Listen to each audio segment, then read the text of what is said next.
Hello, everyone. I am Noura Al-Mualla, Director of Learning and Research at Sharjah Art Foundation. Thank you for joining us today for March Meeting 2021, Unravelling the Present. It's my pleasure to introduce today's keynote speaker, Marcia Dioara, who will focus on theoretical concepts deployed by thinkers Frantz, Fanon and Edouard Gleason. A writer, filmmaker, cultural theorist, and art historian, Diawara is a professor of comparative literature and film and director of Africana Studies at the Institute of African American Affairs at New York University. He is also the founder of the journal Black Renaissance. He has produced many films, including An Opera of the World, 2017, which was commissioned by Documenta 14. He has received awards from both Documenta 14 and the Prince Claus Fund for Culture, and published a number of articles and books, and has been an editorial board member for the publications Transition, October, African American Review, and Public Culture. A member of the Scientific Committee for Review Communication, an advisor for Haus der Kulturen der Welt in Berlin, and a jury member for numerous awards at film festivals. We will be taking questions from the audience during the final 10 minutes and at the breakout session after this keynote, which you can register to from our main March meeting page. In the breakout session, we will be joined by Dr. Salah Hassan, Goldwin Smith Professor and Director of the Institute for Comparative Modernities, Cornell University, and Director of the African Institute in Sharjah. We will also be joined by Elizabeth Durgis and Serafel Mondemo, who are both leading Ethiopian academics and fellows at the inaugural Okwi Enwezor Postdoctoral Fellowship in Visual Culture, Performance Studies, and Critical Humanities at the Africa Institute in Sharjah. I would like to quickly remind everyone that there is simultaneous Arabic translation of the session available on the link provided in the chat box. Without further delay, I would like to welcome Marcia Dioara to present his keynote. Thank you. Thank you, Noura, for this generous introduction. I would also like to thank Sana, who had been communicating with me throughout. And of course, Salah Hassan and Hur Al-Qasimi, who really have been making these things possible and making people like myself love Sharjah and the Sharjah Art Biennial and March meetings. So dynamic with the intellectual vibrancy. So I want to thank Salah Hassan and especially Hur Al-Qasimi. My talk, and I usually do incubation of these talks actually at the Sharjah meeting. I start there and then provocations, and then it turned out I end up with a more interesting publication. This is all to say that it's a long draft about Fanon and Glissant and their relation to Fanon on the one hand, De-Opacification, if you will excuse that word. Fanon calls it la Des-Opacification, which translates later on in the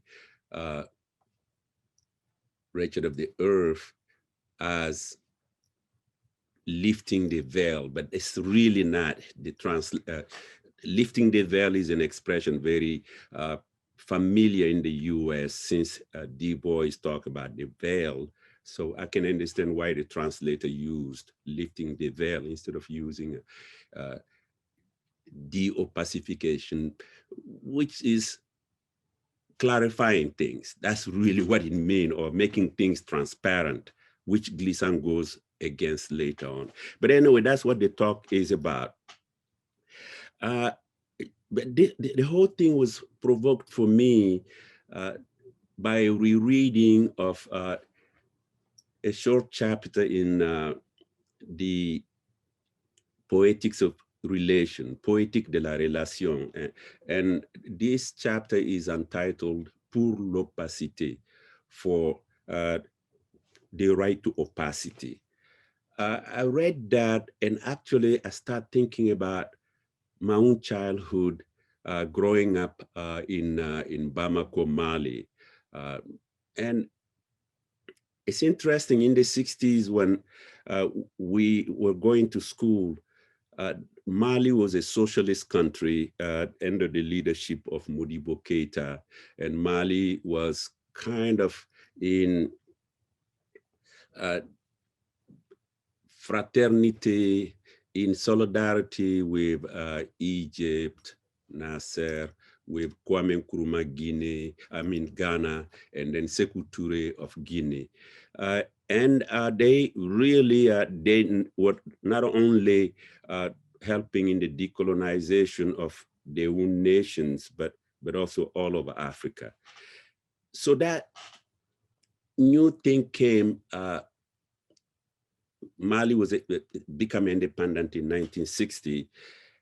And in Mali is like 95% Muslim. So in the house, in our compound, we had one relation to reality, to the lived experience, to the everyday life. And then once you go outside, the country is trying to create what they call then the new man. A new man, as Richard Wright will call it, with a militarized body and a militarized mind. That basically means organized, transparent, systematic, and so on. So we were having those double lives, basically. When you go home, you have your local Malian tradition covered with Islam. And then outside, you have this socialism, which did not believe in anything that was not the materialist transformation of the country. So it reminded me of that childhood. And I went back to it and tried to explore the childhood. Let me read a little bit of what some of the things that came to mind. For example, I had my double on top of that, on top of this division between inside and outside. My mother used to say that the caiman was the totem of her clan, which meant that I had nothing to fear from the crocodiles in the Niger River that often attacked children swimming by its banks. Bamako itself had its creation myth, which was based on a pact between the founding family, the Nyare, and 3 caimans. That's why Bamako, which literally means the pound of the crocodiles, and has as its symbol the 3 crocodiles. If you ever go to Mali, you will see those signs right away. My mother said that my double was different from those of my brothers and sisters who died in childhood.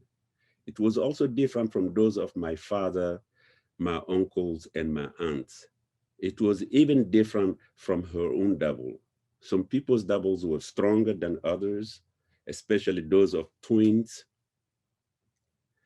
That was why everyone was afraid of twins in my area.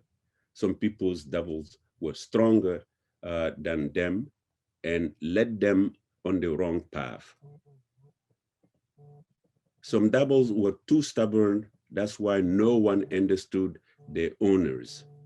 My mother said that the owners of intransigent doubles were often taken to healers to calm them down, as Gleason would have put it, to learn more about their opacity.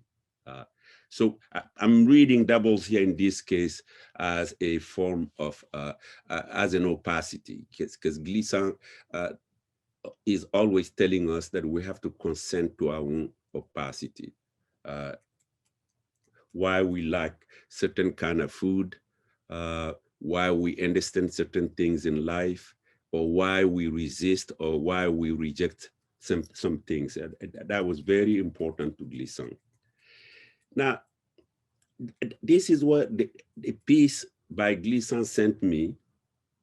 And then I will go back to the text and talk to you a little bit in order to get into the theories that I'm trying to approach here. I always go back to 1956, the Presence African Conference organized in Paris, and that was attended also by the Black intelligentsia from Africa, Europe, Asia, and the United States and Caribbeans. At this conference, and 56, it really reflected the way my life was organized in some ways in Mali. That is, the conference, there were only Black speakers, of course, speaking, but there were also whites in the audience, but they didn't have the right to speak.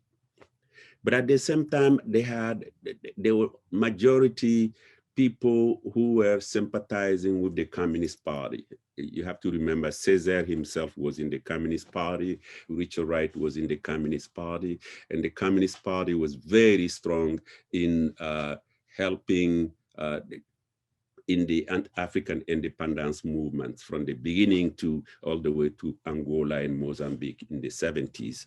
So negritude was to be celebrated at that 1956 conference. You had Senghor, you had Césaire, two formidable speakers, but at the same time, the same conference, you had Fanon, the young Turks were rebelling against negritude. You had Cheikh Anta Diop, you had people like George Lamin. So you had to expect, well, you know, that there will be a lot of contestation. On the one hand, the audience, as I said, which was had a lot of people on the left, they were kind of complaining that this conference had was based on race, as opposed to international solidarity. It was based on race. Some of you may remember when in 1948, Senghor published the anthology of Negro writers and artists. Jean-Paul Sartre wrote an introduction to this anthology. And in the introduction, Jean-Paul Sartre said two things, very provocative, but very insightful. One was that the Black poets were the best poets at that moment, 1948, in the French language. So they were giving a new energy to the French language. You know, you're talking about Césaire particularly, but you know, there were other people, Senghor, David Diop, Birago Diop, and so on. But on the other hand, Sartre, who was himself on the left, argued that, but negritude eventually was to join the proletariat, so they can become the poets of the universal proletariat. Now, this part was very provocative because for young people like Fanon, it was a white man telling them that their poetry, that their creativity actually has to be subsumed by the left movement, the movement, you know, the communist movement, the socialist movements. And therefore they were, Fanon said, we're being robbed of our identity without even giving us the chance for ourselves to discover that we were going into a dead end. A white man was already telling us that our enterprise was a dead end. Even though this is from Fanon, who didn't like the negritude movement and the negritude concepts. So this is what was going. But what stays with us in that conference really was that the friends of these Black writers and artists in the audience kept telling them, look, guys, let me tell you something. There is no nation, I mean, there is no culture, but national culture. Culture is not something you can go back in history 3,000 years and say my ancestors were kings and queens. Culture is not defined by race. You define your culture by fighting to liberate yourself taking your weapons, and as you take these weapons, as you fight, you are defining your culture. So first, Césaire had to respond to this. Césaire had to respond to this because his friends, his colleagues, people he was in solidarity with, were indirectly attacking the negritude movement. They were saying, well, negritude, blacks, they said they are more rhythmic, they have more intuition than whites. And they don't do science, they don't do math. This is racist. They're making you accept a negative stereotype of yourself, or even a positive stereotype of yourself. You have rhythm, so-and-so does not have a rhythm, therefore you are better. So the left, but also young generation of James Baldwin was there. So was, George Lamin. They were like 28, 29 years old. So they did not note very much this idea of negritude and black rhythm versus white rationality, white way of doing things and black ways of doing things. So Césaire, who is one of the founding fathers of negritude, gave himself the task of responding to some of these dilemmas.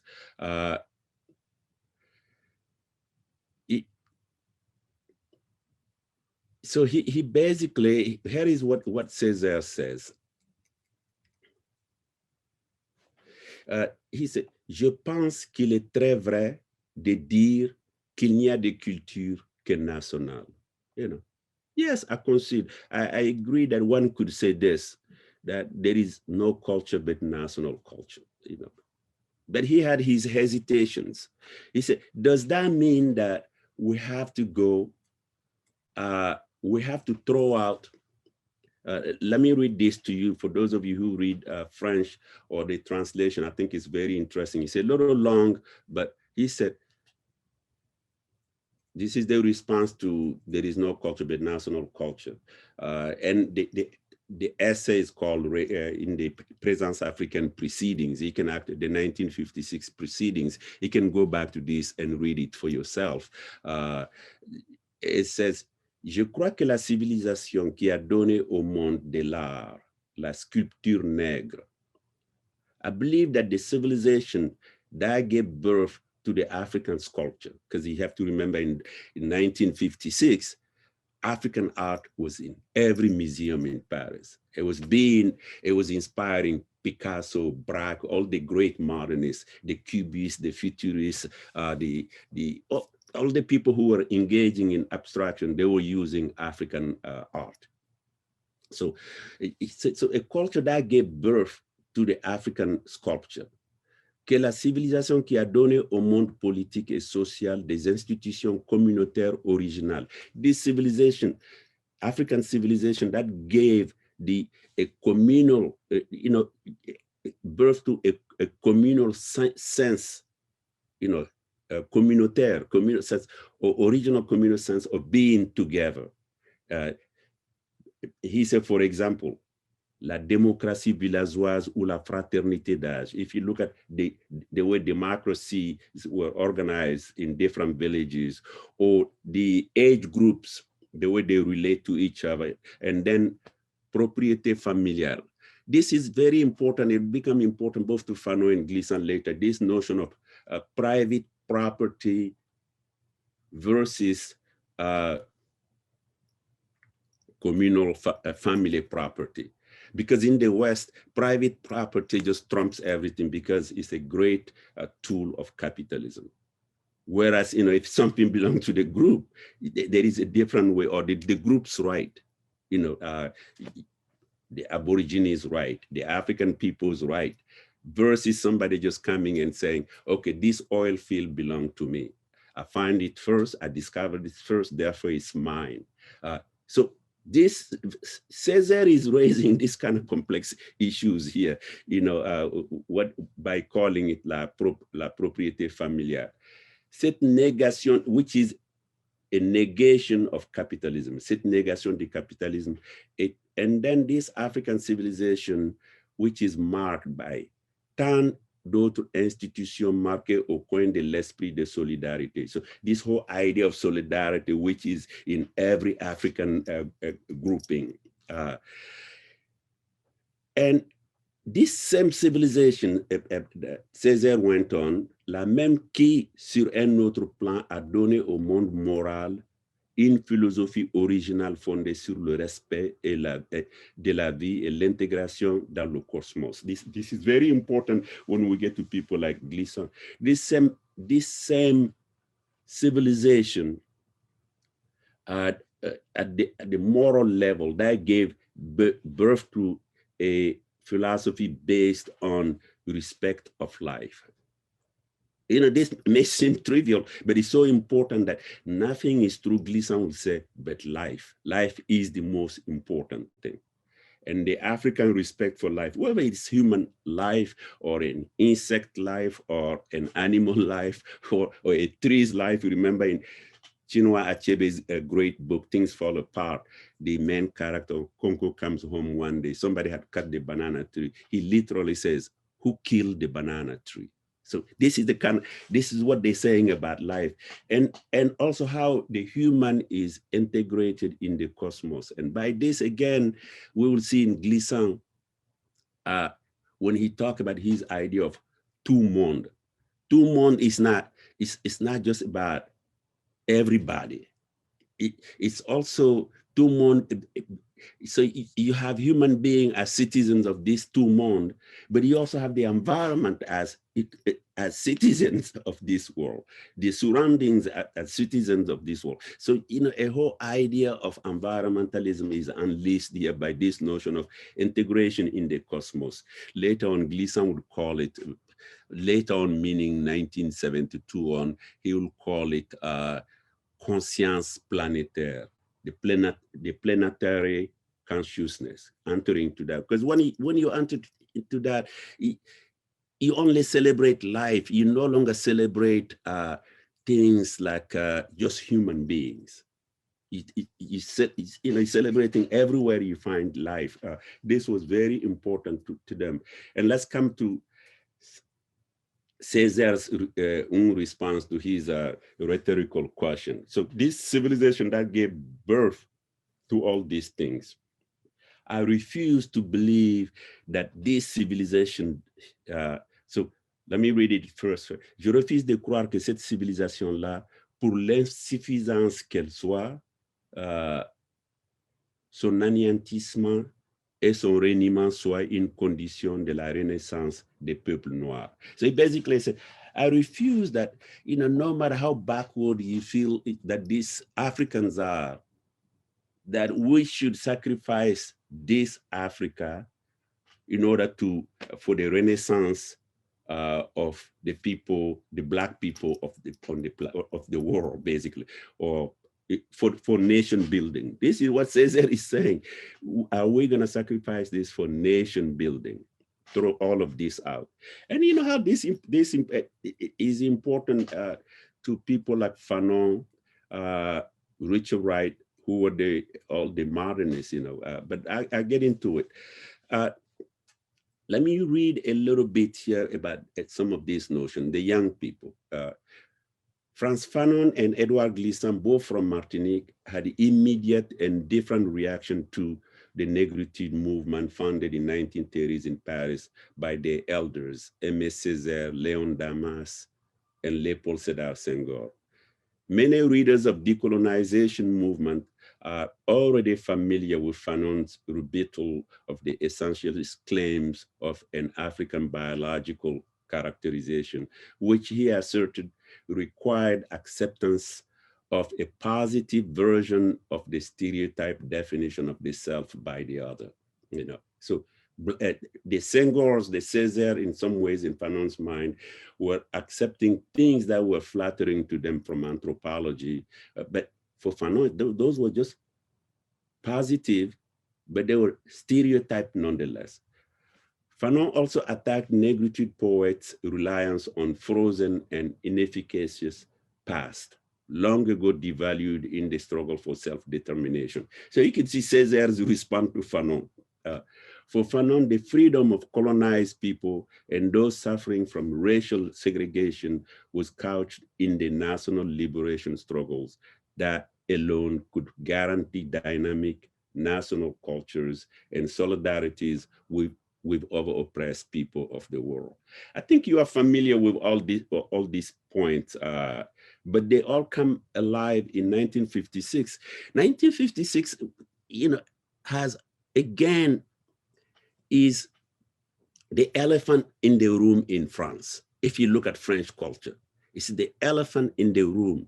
When recently the French president, the minister of education, they go after what you call left Islamophobism, or Islamic leftism, or they go after Black studies in the United States. And they say, well, in our French culture now, they're bringing all these ideas on Islamic culture. They're bringing all these ideas from American Black studies. Our universalism is not used to this. Well, what is happening is that 1956 is talking about these issues, and Césaire is telling everybody that if a country that claims to be universal and cannot solve the problems of its minorities, and in those days it was the Algerian in France, or the Caribbeans, it's a failing country, it's a failing nation. It's in the 1956 Congress article I was mentioning above. All you have to do is go to that. Fanon is criticizing France. So, and we later on in the UK, in the developing world, Latin America, United States, we use those same Fanon, same Césaire in order to develop a language to fight racism, to fight oppression. And now French people are saying, oh, those ideas are coming from Europe, I mean, from America and Anglo-Saxons. And if you speak French, you know what French people think about Anglo-Saxons. But anyway, so this is why 1956 is very important. The elephant is in the room because the conference took place at the Sorbonne, in the middle, in the Latin Quarter of Paris. So everything that's being said today by Edouard Said, Homi Bhabha, Gayatri Spivak, the Subaltern Studies groups, Black studies in the United States, people like us, was said in 1956 in Paris. So I was dumbfounded when I saw an article in the New York Times, which was reverberated in all of the French press about, oh my God, Black studies and leftist Muslim scholars are coming to change our culture. I said, well, anything is possible. But so let's stay with Fanon a little bit. Fanon's article, by the way, in that 1956 conference is called Racism and Culture. But Black Skin, White Mask, Fanon ridiculed the poems of Senghor, Césaire, and Langston Hughes for being stuck in the past and for celebrating Black beauty, spiritual superiority, and ancestral power without any clear. And these poems by Senghor, by Langston Hughes, he's referring to really the poem, Césaire is those who never invented the gunpowder, but they are holding the pulse of the world. They understand the world. And Langston Hughes saying, I've known rivers, and the poem, or Senghor's writing about the Black woman. Fanon said, you're writing these poems, but they don't lead to the independence and the self-determination of the African people and the oppressed people of the world. What is this? The negritude poems for Fanon describe Africa in abstraction, and Africa governed by wooden gods, the gods of wind, rivers, and fire, like the Greeks of the Athenian epoch. So, Fanon was not tender, basically.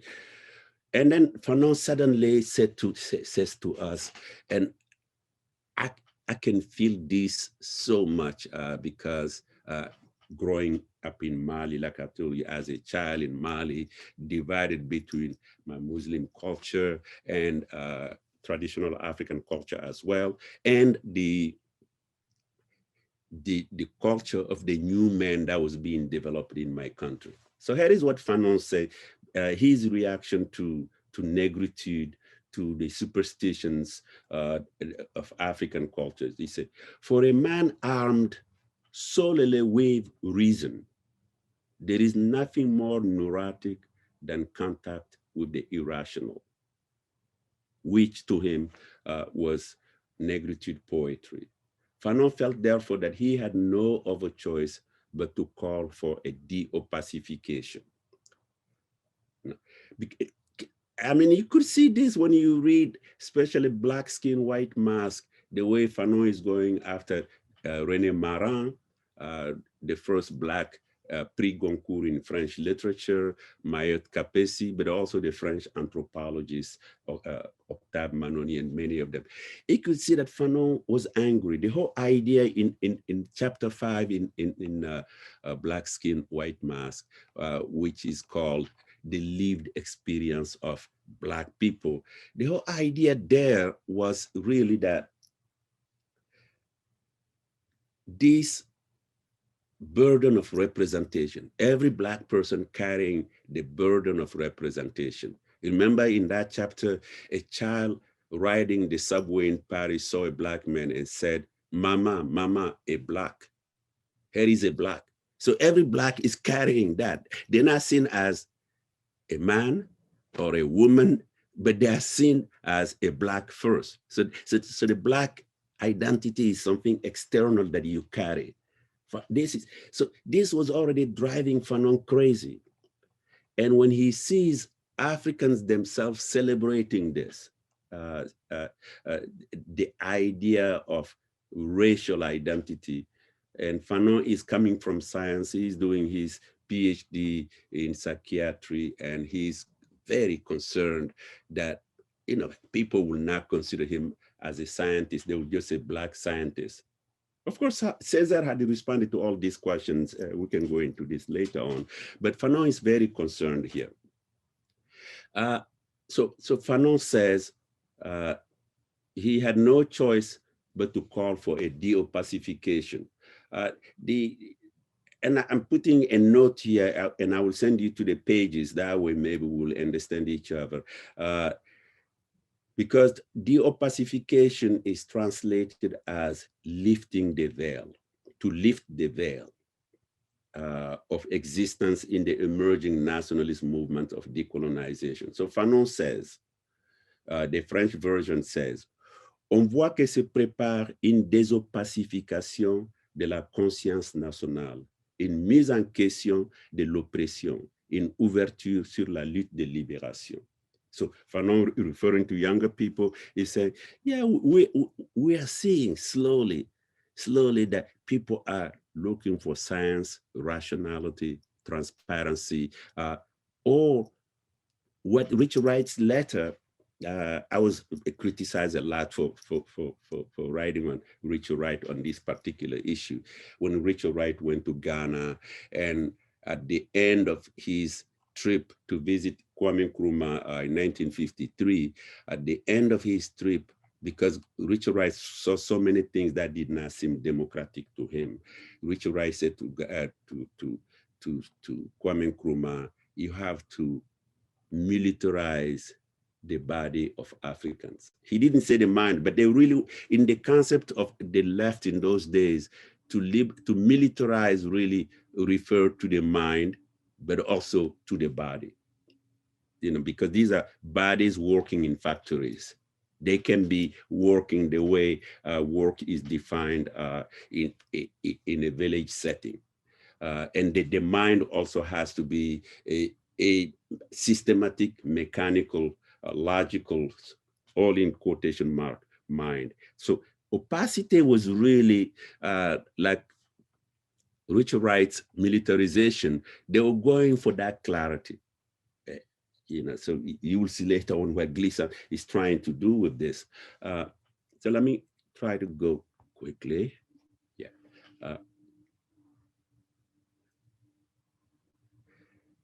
And the English translation, which is, I believe, on page 179, is, by the way, a very good translation.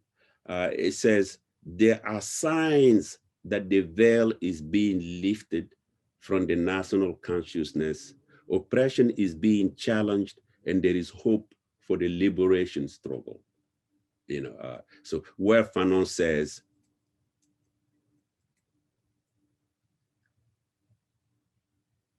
on voit que se prépare une désopacification de la conscience nationale, une mise en question de l'oppression, une ouverture sur la lutte de libération. Now, when I saw this, when I read this, because you have to see our education, I was trained to think, to understand from childhood with a Fanonian idea of national liberation. I'm using Fanon as a shortcut here. The people we were reading included Sam Ben Usman, Awa Keita, Kwame Nkrumah, the liberation movement from the Arab world, Egypt particularly, but also the United States, the third world in general. So we were reading all those. I'm using Fanon as a shortcut for this. I'm rereading this much, much later, where Gleason suddenly is actually saying, for human rights, we have to demand the right to opacity. Gleason is positing that, and then I'm rereading Fanon for a class or for a paper, and I see the word De-Opacification. And this, you know, there are a lot of ideas like this. You know, Fanon goes at negritude one way, Gleason goes at negritude in another way, which we'll see. So this is how I become interested in this idea of Des-Opacification, which, by the way, you know, it's not a very pretty, it's not a nice sounding word in French, but especially in English, you know. But here, Fanon's idea of opacity in this case, and this is why he's insisting on the Des-Opacification, is that to him, opacity is nebulous, is superstitious, is in the dark, it's not honest, it's fabricated, somebody is fooling somebody, and so on. And that is consistent with both the English language and French language conception of this term. And then we will see that Gleason will come at it in a different way because for Gleason, first of all, opacity is not an ideology. It's not an ideology. Opacity,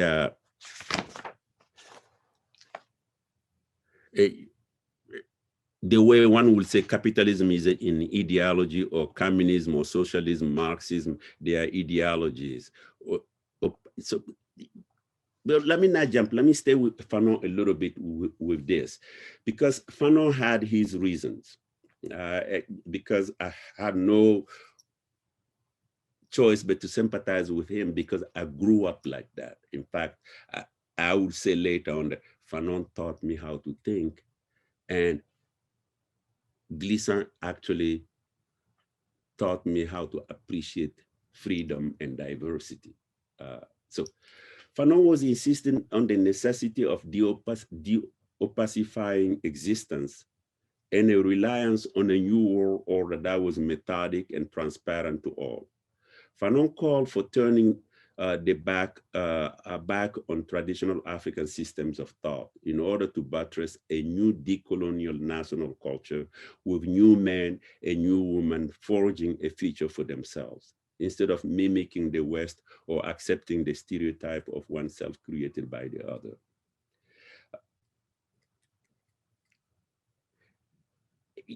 Fanon, Césaire, 1956, this idea was also very, very well developed. Fanon, Césaire particularly, they attack enlightenment. Enlightenment, you know, still Europe, whether one is in Germany or one is in France, they think that an enlightenment is a geography. So ideas like human right, ideas like science, ideas like modernism, and so on. They think that these are equality, these are European, because they see enlightenment as a geography, as opposed to people like Gleason and Fanon who see enlightenment as a project that has its critiques inside Europe, but particularly outside of Europe, because outside of Europe, people are developing existences that European could not really theorize or define, because he can't define something you don't even know. And Europe was giving itself that pretension because of the attempt to possess enlightenment. This is a European thing, but Fanon and Glissant both are saying, no, enlightenment is a project. It's not a geography. And they all believe that this project at certain moment in Europe, through science, through rationality, through human right, was able actually to help the rest of the world. But Europeans were selfish. They had no intention of distributing all the tools of enlightenment to Africa, to Asia, or to Latin America, Central America, and so on. Because after they do that, then capitalism will ask you, well, how are you going to exploit them if you give them everything? So we had access to a limited version of everything. A little bit of school, a little bit of hospitals, a little bit of roads, but no, health systems. So Europe had miserably failed for generously sharing the scientific, democratic, and economic knowledge of which it controlled the leadership, and which were necessary for men and women to control their destinies and to live in harmony with one another and with their environment.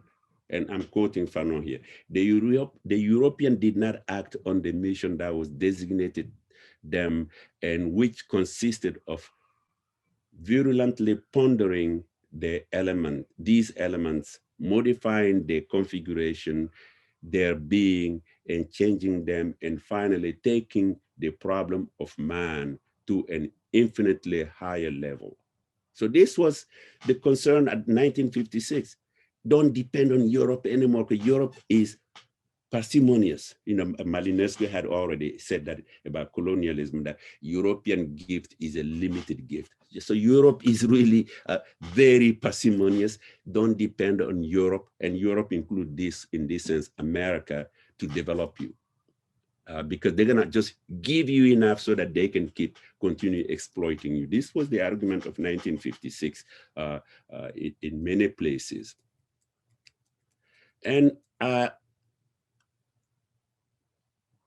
feel therefore that, I want to move on to Gleason quickly. I feel therefore that Fanon, Césaire,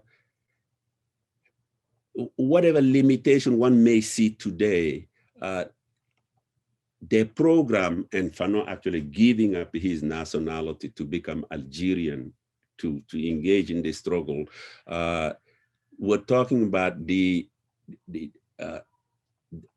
urgency of African liberation, and that always comes with its errors and trials. So this is why Fanon's idea of de-opacification has to be taken seriously. So let's look at Gleason now. Gleason, on the other hand, is saying, I demand the right to opacity. Gleason came at negritude with a strong critique of absolutist identity claims. He first proposed his concept of creolization as a way out of the rooted and immutable notions of identity in Europe and Africa. identities that affirm their purity and authenticity by excluding others. He defined creolization as the unforeseen outcome of the mixture of diverse and rhizomic elements. Whereas César's negritude measured the authenticity of Caribbean identity through the degree of its Africanness, creolization opened the door to enter into multiple identity positions. Gleason insists that, that identity was not diminished for not being Black enough, as the negritude people would say, or alienated because of its desire for whiteness. Fanon says this in Black Skin, White Mask. Through the encounter and mixing of cultures from America, Africa, Asia, and Europe, creolization signaled new identities of the world to come, identities in the making, diasporic identities, and that were rhizomic and open. And, you know, I've talked about this elsewhere. Then after theorizing creolization, Fanon felt that, Gleason felt that he had to theorize relation. And then after relation, then he began to see the whole world as the confluence of differences that no longer wait for the permission of Europe to get together. Somebody from Mali will get in touch with somebody from Sharjah without going through France. Actually, literally, when I was growing up, to call Sharjah, I didn't, but suppose I wanted to call Sharjah from Bamako, my telephone has to go to Paris first and bounce, and then bounce into Sharjah or some other place. But the confluence of cultures, of civilization came together without asking permission from the capitalist countries. When that happened, Gleason thinks that the world actually has developed into what he called two monde, and I have already said something about that. The two monde that he occasionally also calls the chaos world, le chaos monde, or that he calls sometimes the new Baroque. That is, he can see the past, the present, and the future all in one place. So his definition of time and timing become very, very important in this sense. So, but I think you want me to go back, to go to opacity for the, I think I have about a few minutes to go. What is opacity to Gleason? I think that his first definitions that come up in Caribbean discourse, in poetics of relation, in philosophy of relation, in the Faulkner, Mississippi book, but everywhere really, what you see is for Gleason, opacity is that which provokes, ignites, and sustain and maintain diversity. And this is not only diversity within a collectivity, but diversity within the individual, where the individual, they don't know themselves totally. This is why I was talking about having my double earlier. You don't know yourself totally. There are things about you you don't know, and it's better for you to consent to that in order to cultivate them, in order to get to know them, but you will never know yourself totally. So once you consent to that, Gleason is saying, consent to the opacity of the other also. You consent to the opacity of the other, that is the person you are meeting for the first time or for the several times. They would also come up with something unexpected and always. So knowing for Gleason, or understanding for Gleason, was actually, he was very suspicious of knowing and understanding, because this is, to him, one of the weapons that Europe used with the non-European countries. They will say, I understand this, therefore I own you. To understand somebody is to possess them, to own them. So Gleason said, don't attempt to own, because you will never own the person in many ways. So this was important to him. In relation to opacity, so first, there is diversity in it. This diversity is not only inside the individual, but it's in a collectivity. And therefore, and Gleason said, but this is no reason to be afraid of opacity. We can learn to cultivate opacities. That's why you have communal opacities. That are not ideologies. Now, make this clear once more. It's not this community has an ideal. If they have already at the level of ideology or science, it's no longer dealing with opacity, because it's something that you yourself do not expect that comes. That's what opacity is inside you. But if I come to you and we meet gingerly in a manner of trembling, I don't know you, I want to know you. So I come to you hesitatingly. And you come into me, and then slowly we begin to, that's why the word consent is important to Gleason.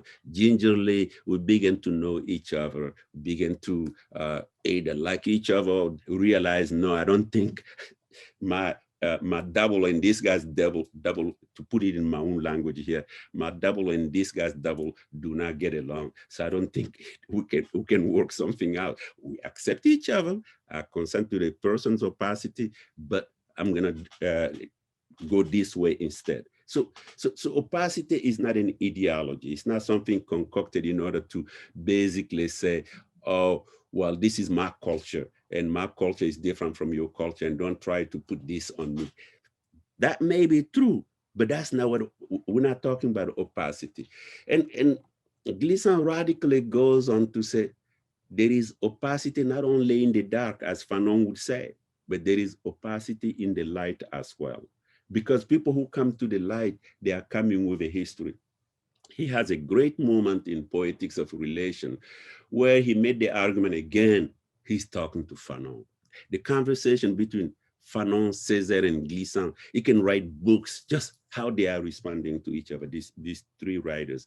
Fanon has a whole theory that became very big in film studies, not because of Fanon, but because of Lacan. But Fanon's theory, the mirror phase, when a Black person looks at themselves in the mirror, when a white person or woman or man, when you look in the mirror, you think that you are seeing your reflection. But actually, Gleason is saying, well, Fanon's argument is that the Black person usually look for the whiteness in themselves, and they are disappointed, or their bodies are disassembled. And the white person also, the white person suffering from superiority complex want to see that they are better than the Black person. And then the Olympics in Munich, the Black person run better. Oh, and so on. So what you get is that the white person's body disassembled. So this is assuming that the mirror really reflects you and presents you to yourself. And then you suffering for a complex of alienation, complex inferiority complex or superiority complex. Gleason said, no, but the mirror is not doing that. The mirror actually has a lot of darkness in it.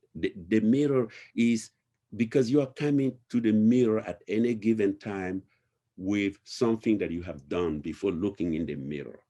And the mirror is cluttered by that history. You come into the mirror with a whole history. Therefore, you're not just seeing yourself, you are disentangling a whole history behind you. So there is opacity in the dark. And he also looks at opacity in relation to translation, the untranslatability of certain texts, because that's the whole thing. If they become clear, then they're no longer opaque. So opacity also of languages. the French people, and he has great text. This is why I don't understand the expression that I was referring to earlier.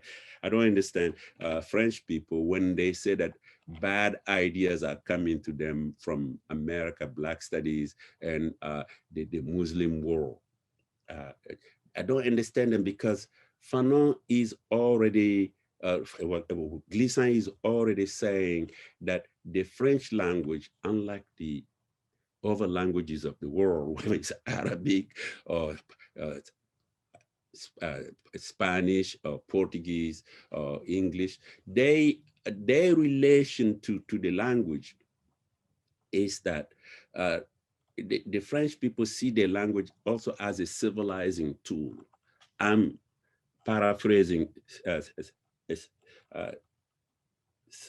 Gleason here, a civilizing and a humanizing tool, so that the syntax of the French language really is a colonizing syntax, to the point that if you intend to bring some kind of barbarism, in quote, or some savage thought from Africa in the French language, it has to go through this civilizing, humanizing French syntax first. This is what Gleason is saying. So the French language is a colonizing language. And he's saying, what can we do about this? Perhaps what we can do, it's not that, I'm not going to the Creole language.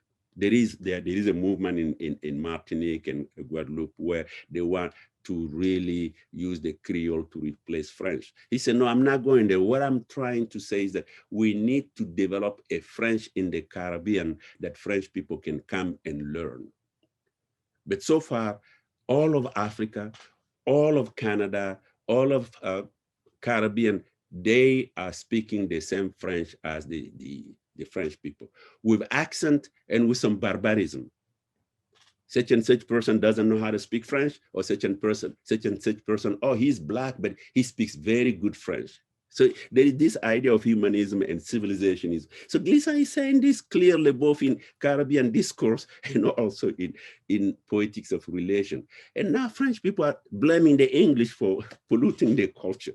But so translation and language, they become very, very important in the definition of opacity. But opacity also deals with ethics and politics. Ethics, Gleason is saying that they have organized the UN according to transparency that was defined and decided by the most powerful countries. So all these smaller countries or less powerful or less known countries, they have to abide by the laws of these powerful countries. But he said, how can you punish somebody with a law that they have not experienced? So this is the other thing about opacity that Gleason is talking about. That therefore, he says to the UN, I demand the right to opacity. I'm coming to my culture, meet me by trembling with me, meet me by shaking with me, meet me by putting yourself in a situation that you don't know me, you don't own me. So this is, so opacity become political as well. And this is what we're dealing with. And I think I have gone on. I promise Sanan that I'll finish within 1 hour. So maybe I will stop here and we can have a discussion. If that's okay, Nora Al-Muala. Yes, hi, Masha. Thank you, brothers. We actually have a bit of time if you would like to carry on. I think I have time. I thought I was talking so much because one of the things that okay, great, thank you. I appreciate that. One of the things that I do in the paper that I sent, I try to look at identity after Gleason. After Gleason, I'm looking at identity after Gleason, because what Gleason goes against again is this French notion of universalism, French notion of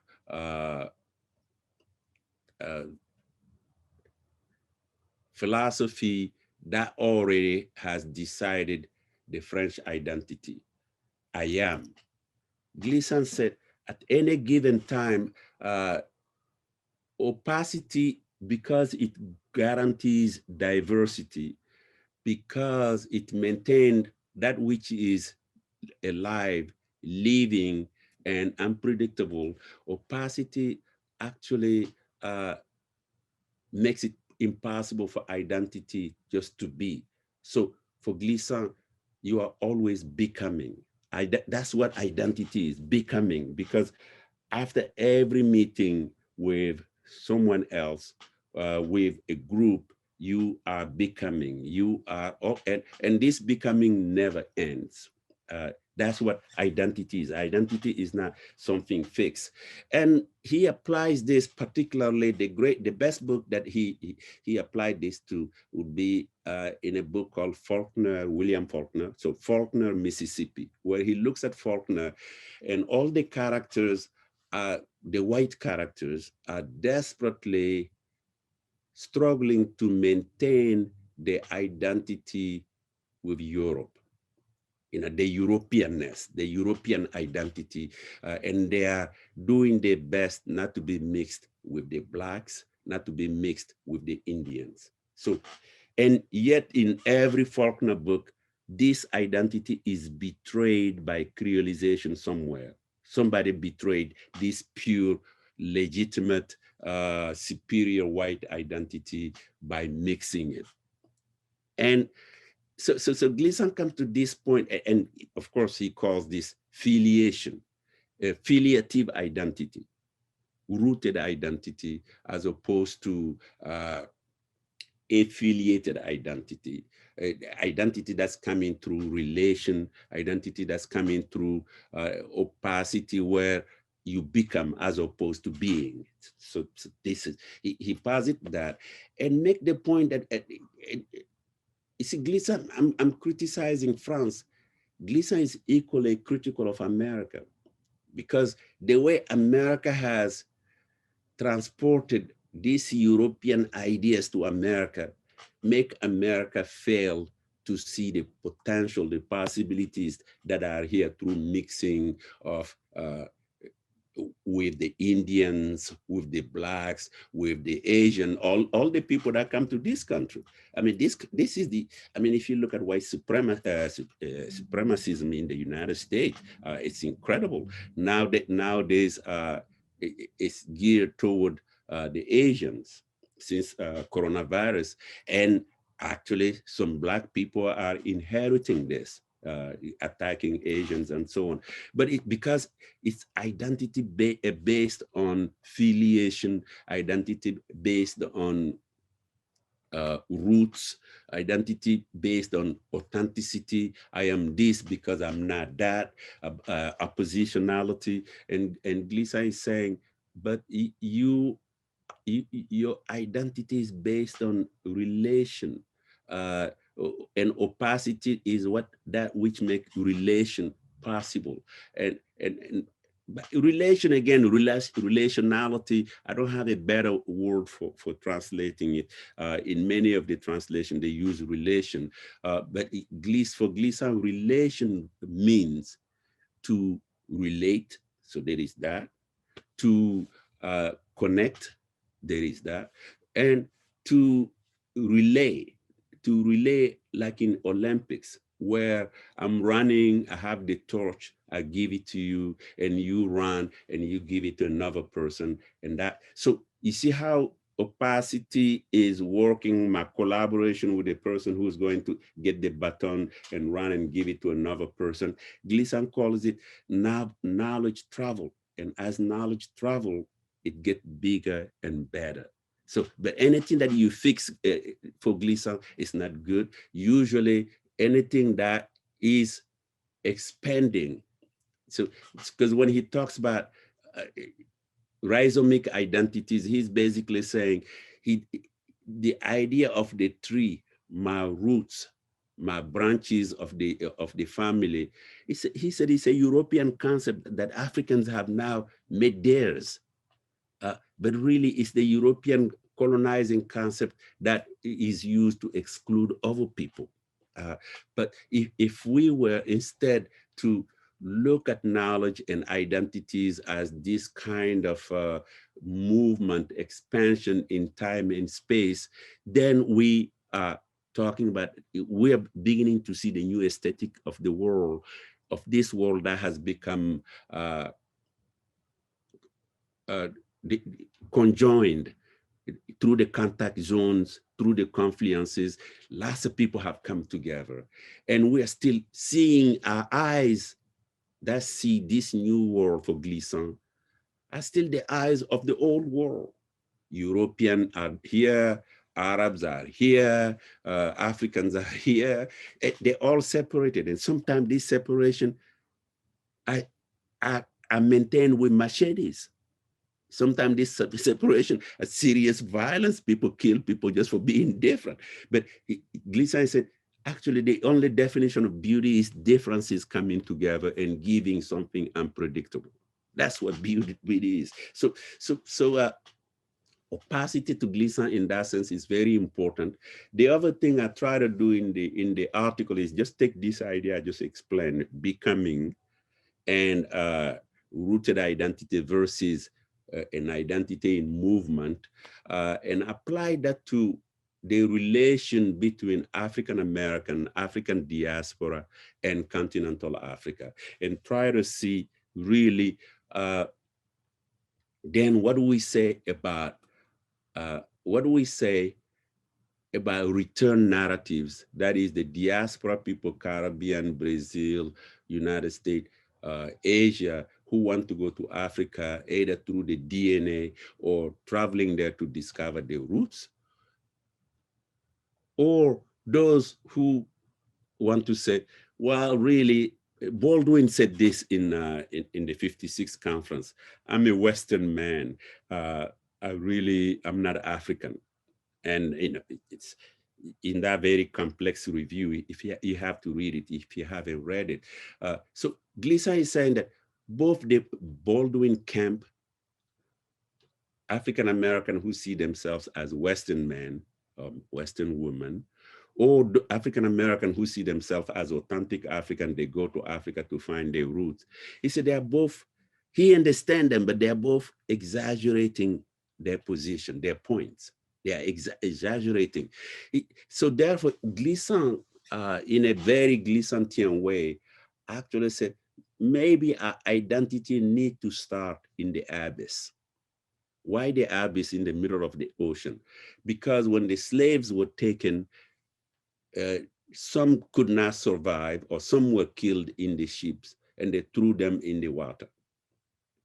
And Gleason wants us to learn to tremble with the trembling of those people who failed that transatlantic trip. And when we tremble with them, then we see traces, some of Africa, some of Europe. And he said, let's work with those traces. So therefore, for him, the African, for example, typically the Caribbean or the African-American and the African should meet through this idea of trembling together, as opposed to checking each other. What is your real, how deep do you go in Africa? What is your African identity? Gleason said, no, tremble together by meditating on all the horrors that the world has committed against humanity just because they are not like them. If you look at the crimes committed on human beings because they're not like other human beings. So in the African case, those human beings would be those who died in the transatlantic trade, who are at the abyss. So Gleason thinks that our renaissance, our rebirth, if you want to call it, will come from the abyss in that sense. And the way he gets to this is the same way he gets to poetry and rhetoric. The transparency of rhetoric or transparency of the language of enlightenment, Gleason thinks that was done at the expense of poetry, the buried poetry, and And then they posited logic, systematicity as a way of talking about the world. And therefore, Gleason said, we have to go in the caves, Plato's cave, but all the caves of the world, and retrieve the poem and bring the poem back, because the poem is closer to bringing us to reality than transparency, than scientific discourse. So, because scientific discourse is always eliminating things that don't work in the thesis, whereas poetry gives you several approaches to seeing reality. Therefore, if you're looking for the truth, poetry is easier to do. So the African American and the African, they began this new relation that is going to be based on facing not only the transatlantic slave trade and the abyss there, but also the other abysses, metaphorically, the genocides, wherever they took place, you know, in Europe, in different parts of Africa, in Asia, and so on. And because Gleason said nothing is true but life. So if we begin to shape our identities around life, then we can go against that very same life. And this is why the Black Lives Matter, to digress a little bit here, was important, because they weren't saying anything different than Black Lives Matter. That is, if Black lives in the United States are always maintained at the bottom of everything people do. When the immigrants land in the United States, they are automatically superior to African Americans, white, Black, everybody. So for Black people to say the police was invented, I mean, the Sylvia Wynter, as I always talk about, NHI, non-human involved. When the police were chasing Black people in different places, this is the telephone call that they made to their colleagues.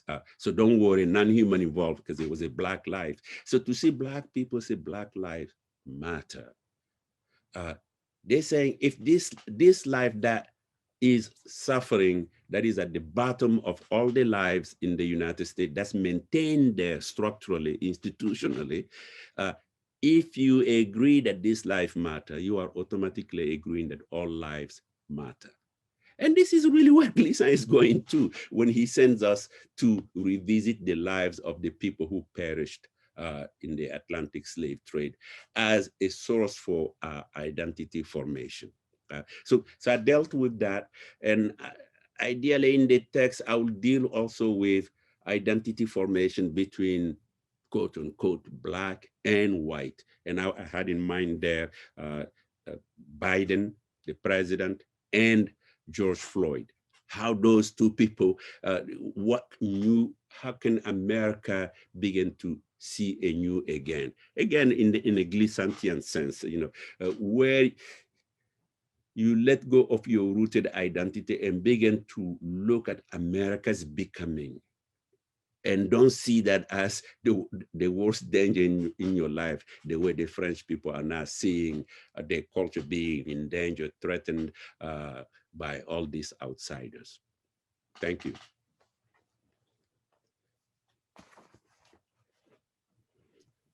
Thank you very much, Marcia.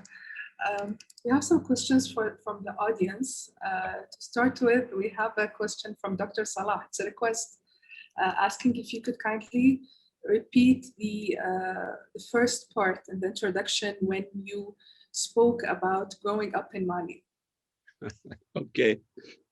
All right, because I wanted to go really fast on that, because I get criticized a lot for always trying to understand the world by putting myself in the world, you know, in my films, in my books, because if I don't understand the world by putting myself in it, I just don't know how to deal with it. Okay. Oh, I'm in the wrong place here. So please give me reason. So it's here.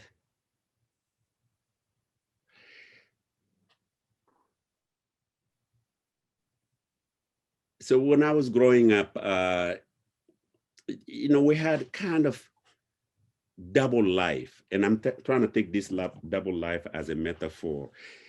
In the compound that is inside from Bamako to the remotest towns and villages of Mali, everyone had their spiritual invisible doubles that followed them everywhere, even after they had traveled to Europe or America and protected them.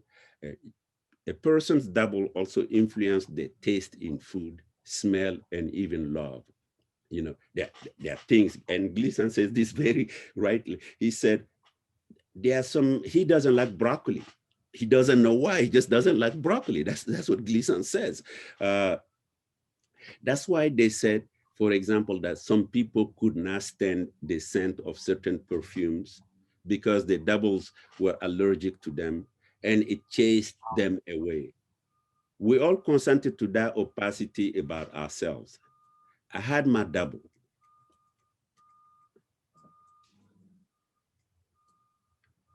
On top of that, my mother used to say that the Cayman was the totem of her clan, which meant that I had nothing to fear from the crocodiles in the Niger River that often attacked children swimming by its banks.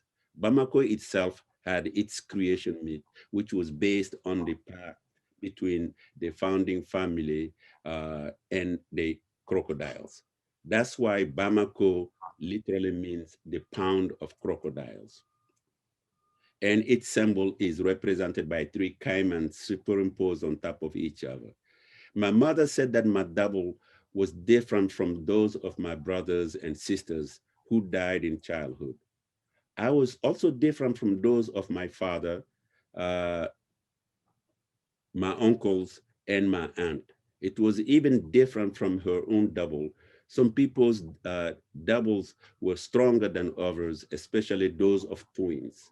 That was why everyone was afraid of twins. Some people's doubles were stronger than them and led them on the wrong path. And in fact, in the Manding languages in Bambara, among the Bambaras, they they they say your ear is hard because your ear is hearing something else. People are telling you something, but your ear is so hard because your ear is hearing your double. In Bambara they say atlo kagele, so something like that. Some people's doubles were stronger than them. Okay, some doubles were too stubborn. That's why no one understood their owners. My mother said that the owners of intransition doubles were often taken to healers to calm them down, or as Gleason would have put it, to learn more about their opacity. One of my favorites, so I past this, go back to, so that was inside. Outside, we wore khaki uniforms to go to primary school all the way to high school. We were all equal in the classroom, and only intelligence and hard work could distinguish us from the group as first in math, first in French, or first in the natural sciences. Our teachers told us that we were the future of the new nation, which had to be built with our brains and muscles instead of relying on fetishes and unscientific attitudes. We were required to speak French in class and in the schoolyard. And still in my time, which is recent, in the 60s, if they caught you speaking an African language, they put a slate as a necklace. It's on your chest, and you walk around, and it's written on it, donkey.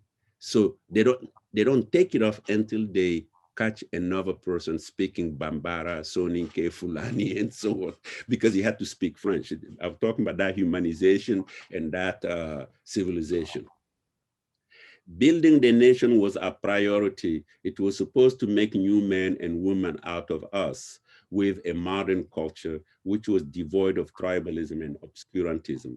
Our teachers told us that we did not want a new national culture to be a selfish and racist culture like that of our former colonizers. Aimé Césaire and Franz Fanon, whose lessons on colonialist psychology and how to encounter it with a decolonial action were the master architects of our young revolutionary modernism.